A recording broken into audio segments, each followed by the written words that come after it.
So this is for educational purposes only. The question says, why do black people hate white people so much? It goes both ways. Let's talk about it. Let me tell you why it doesn't work both ways. Never has there been a time in the United States in which black people had structural power and the ability to weaponize that power to discriminate and hate against white people. However, there was a period of time, a long period of time in the United States in which white people hated black people for nothing other than their race and had the power to do something about it. White pride is rooted in white supremacy and was birthed out of a place of exerting power and control over other demographics of people. Black pride, on the other hand, was rooted in surviving oppression. Black pride was the conscious collective effort of a community to stop the erasure of culture and history.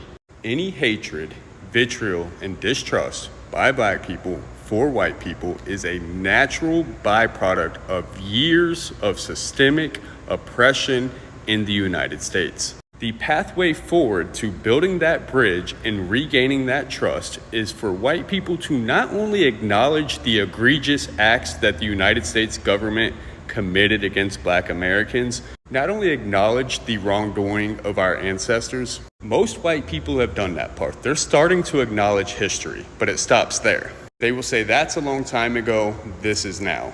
The problem is today, white people are still feigning ignorance and they're not actively working to stand in solidarity and dismantle the tools of oppression that are still in place today. Most white people, particularly white people on the right, will tell you that systemic racism does not exist today. In spite of the mounting evidence and data, right now in our country, there is this yearning for this kumbaya, can't we all just get along? The problem with that line of thinking is that it's very superficial, it's surface level.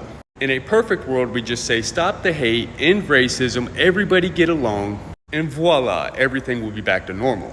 The reason why that never works is because there is something much larger and nefarious at play that profits off of our division. Till we, and when I say we, I mean particularly white people, because black people have been screaming this for years, until we address the institutions and systems that are perpetuating this racism, we will never affect change.